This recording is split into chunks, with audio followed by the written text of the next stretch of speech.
Update. Husband demanded I change clothes multiple times for our date night, then stormed out when I refused after the third time. Original post. So my husband Mark, 37 male, and I, 34 female, have been having a rough few years. We got married in the fall of 2019 after being together for 5 years before then. And of course, a few months after that, the pandemic hit. I had the misfortune of getting a pretty bad case of COVID near the beginning of the pandemic and was hospitalized for 2 weeks, which turned into long COVID. I wasn't completely disabled, but dealt with a lot of the typical symptoms. Extreme fatigue, brain fog, reduced immune system, generally resulting in several bad infections, etc. I didn't lose my job but did have to take intermittent FMLA, which meant a lot of time without pay. And we racked up $20,000 in debt between the medical bills not covered by insurance and loss of some of my income. Although I tried to be mindful of my eating, I also gained 45 pounds thanks to being on antidepressants, several rounds of steroid medication, and not being able to exercise. Through all this, Mark was incredibly loving and supportive. He never said a bad word about my weight, lack of energy, or inability to contribute financially at the same level as before. Finally, last summer I started to feel a lot better, and most of the long COVID symptoms subsided. I was able to return to work full-time and had energy to work out again. In the past year, we had paid off all our debts and rebuilt our emergency fund, and I have lost 35 of the 45 pounds I gained. The doctor says this is a good place for me to end up as I was borderline underweight before, and I'm now on a slimmer side of a normal/healthy weight. Mark and I hadn't been having many date nights since we got married, between the pandemic, my illness, and then for the past year working to get our finances in order. However, to celebrate my birthday, we decided to have dinner at an upscale bistro, and then go see the Barbie movie which he actually suggested. This was last Saturday. My actual birthday wasn't for a few more days, but we wanted to go on a weekend. I was excited to dress up, as most of my clothes had gotten baggy and drab during my illness and weight gain. I was finally feeling comfortable in my own skin again. So I decided to go full Barbiecore, pink sleeveless dress, fitted at a top and then flared out, and pink kitten heels with a matching bag. The money for the outfit came from a birthday check from my mom, and she insisted that I spend it on something fun. When I put on the outfit, I felt really pretty for the first time in a long time.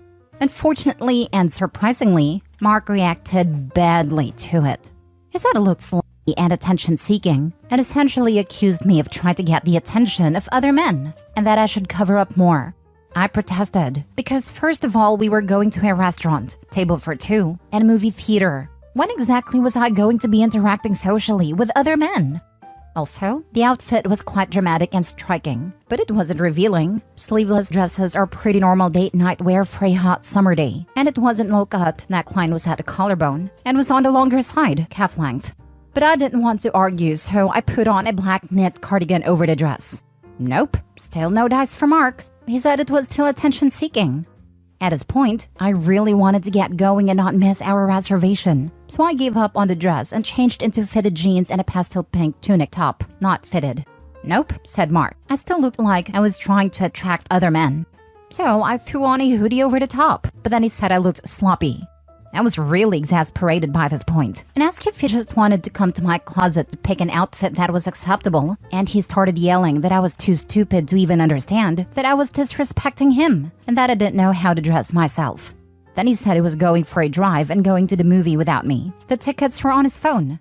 He came home after midnight, said he didn't want to talk, and that he was going to sleep in the guest room.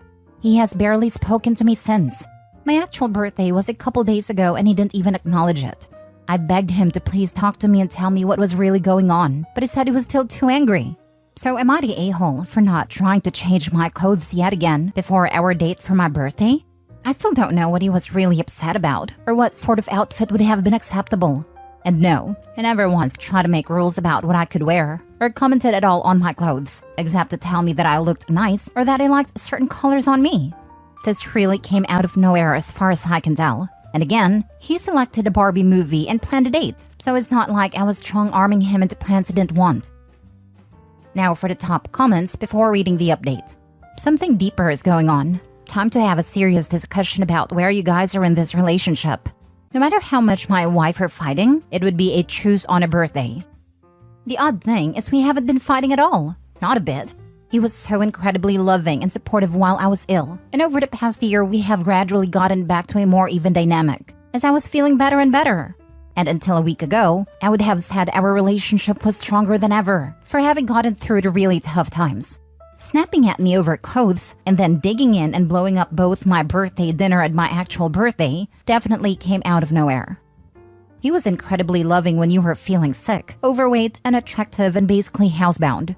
He had locked you away in his goodie box, away from other boys that might want to oogle his favorite toy. Now you're gorgeous, confident, feeling good in your body and about yourself. He doesn't want to chance you figuring out that you could maybe do better, so he got what he wanted. You're back put away in his goodie box and questioning what you did wrong. What you really need to do is get yourself out of the box. You aren't his property. You aren't a reflection of anyone other than yourself. You are strong and confident, and while you love him and are grateful for his support, you deserve better than an insecure little boy who wants to control you and shut you away. A gilded cage is still a cage. Is he cheating on you? Sounds like he was trying to get out the door by himself. Cheating hadn't crossed my mind, but it was odd how he suddenly wanted to pick a fight and then bolt out the door without me. The funny thing is, all day before he saw my outfit, he had been telling me how much he was looking forward to going out and celebrating my birthday with me. That's actually a ploy used so you don't get suspicious when a fight starts and they storm out. A man want to see it alone? Not likely. He sounds like an abuser. You just haven't noticed before now because you've been right where he wants you since getting married. At home, under his thumb, and you gained weight to boot.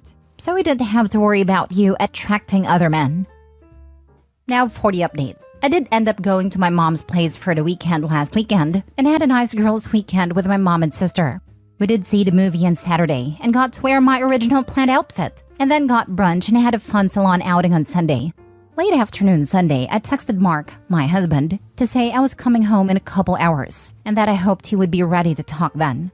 That I would gladly hear him out regarding anything that had been upsetting him, but I really couldn't take the silent treatment anymore as it had been over a week by then. He just texted back, okay. We did talk after I got home, and boy, it was a doozy.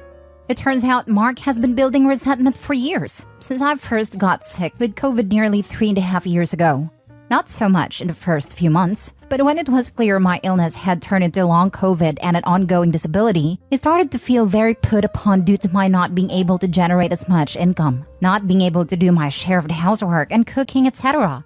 He put up a good front because I knew it wouldn't be fair to take it out on me, especially when he could see I was doing my best to get better and to do what I could on my better days, and ultimately got very burned out. And then after a year or so, started seeking outlets, as in other women. He said at first it was just basically anonymous online thing because the pandemic was still raging. But by early last year, he had formed an online emotional connection with someone in the area, whom he eventually met in person for a physical affair. Someone he is in love with now and still seeing. He said he has been trying to figure out what to do, especially as I have been getting better over the past year, lost most of the weight I gained, got back to fulfilling all my responsibilities at work and the home, etc. But when I walked out in my Barbie-core dress, expecting to have a romantic birthday date, he just couldn't do it. He couldn't go out and pretend to love me and be celebratory when he wanted to be with someone else. So he picked a fight, one I couldn't win. And then yes, when he walked out, he did take his affair partner to dinner and a movie instead. The thing is, I do understand him seeking some kind of an outlet. I was sick for years. And between physical ailments and brain fog, I wasn't able to participate consistently in a marriage on any level, not as an equal partner. We'd only been married a few months when I got sick. So it's not even like we had a lot of shared history to fall back on. I'm sure I must have felt exhausted, stressed, and lonely, especially as it wasn't certain I would be able to recover at all. I asked if he would consider marriage counseling and recommitting to our marriage, but he said sadly that his heart had moved on. He did say he was so sorry, that he never meant to fall in love with someone else and was just trying to be less lonely. And that I didn't deserve this, that I especially didn't deserve the way he treated me a couple weeks ago. So I guess divorce it is. I don't expect it will be very dramatic. We've been talking a lot over the past week. No more silent treatment, to figure out how to divide stuff, and to try to make things cordial. In the end, I don't even think he's an a-hole. Maybe for the way he acted surrounding my birthday, but overall, I think he is just a human being who eventually broke down from stress and loneliness. I do wish him well, and I'm also grateful that at least I am healthy again for whatever life has next in store for me. He's an a-hole, sweetie. He lied to you for like 3 years. You dodged a bullet. Praise Barbie that she removed this man from your life. Yeah, I do hate the lying aspect of it. He says he didn't want to cause me more stress because that could negatively impact my recovery. And he thought it would be more of an a-hole move to leave me while I was sick and unable to fully care for myself physically and financially. I know on some level that's just an excuse for cheating. But it's easier for me not to carry a lot of anger and to try to focus on getting through the divorce and figuring out what's next for me.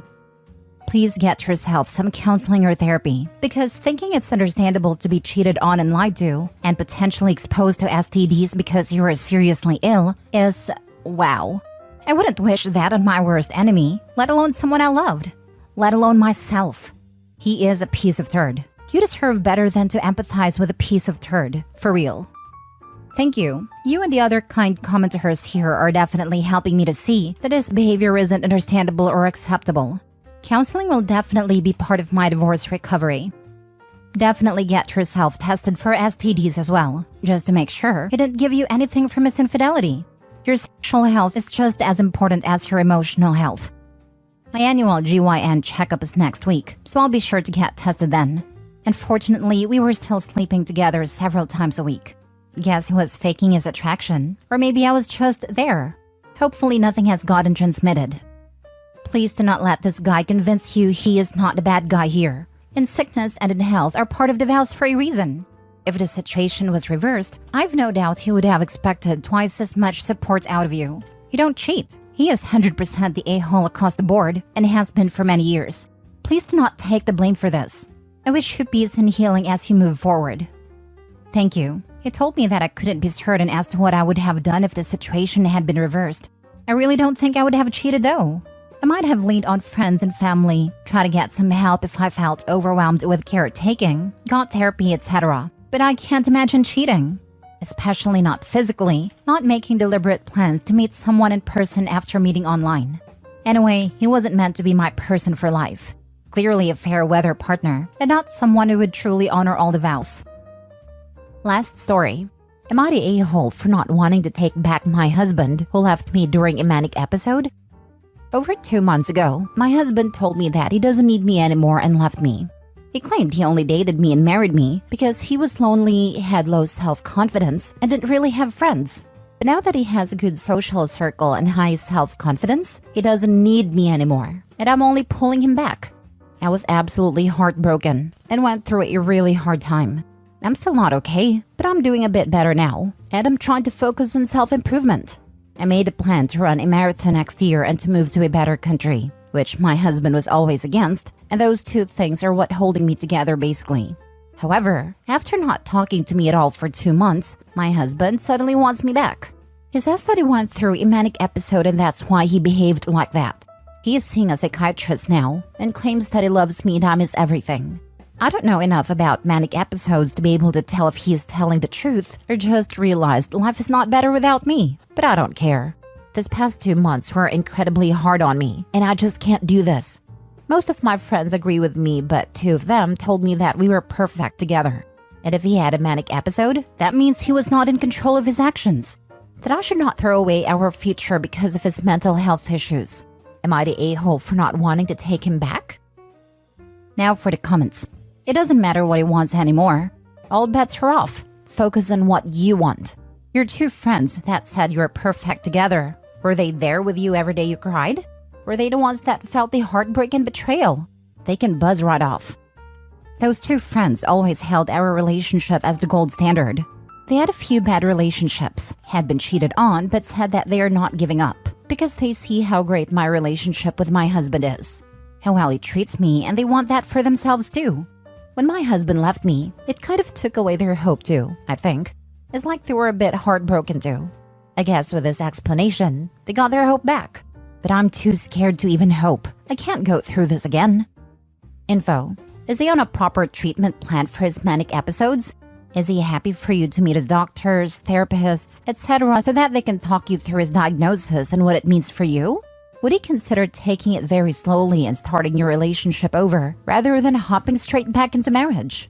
And even if all of the above are true, have you moved on past the point of no return? While he may have been genuinely out of his mind when he left you, it doesn't mean you have to take him back. It's entirely possible that time apart had led you to reassess what you want from life, and it's valid. If you don't want to get back with him for any reason, that's sad, but it doesn't make you a bad person. Yeah, OP's not the a-hole either way. If she still wants him back and is willing to work with his illness, that's okay. Won't be easy, but could work. If she wants to move on, that's also totally okay. If she found out in another way that he was sick and decided to leave him, then she would be the a-hole. But after getting hurt like that, can't really blame her. I suffer from mental illness. I always say that mental illness can explain our actions, but it doesn't excuse it. You were horribly hurt by his abandonment.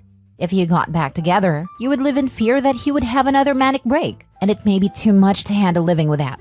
And sickness and health doesn't mean someone gets to walk all over you with no consequences. Do what's best for you. Mental illness can explain our actions, but it doesn't excuse it. Perfect. I'm bipolar, and I've lost really strong friendships because of manic episodes that spiraled out of control. That's part of living with mental illness. Whether or not I was in control, it doesn't matter. My actions and/or words affected people, and that has consequences. I can't control other people, but I'm also not entitled to their suffering through my bad moments just because I like the good ones.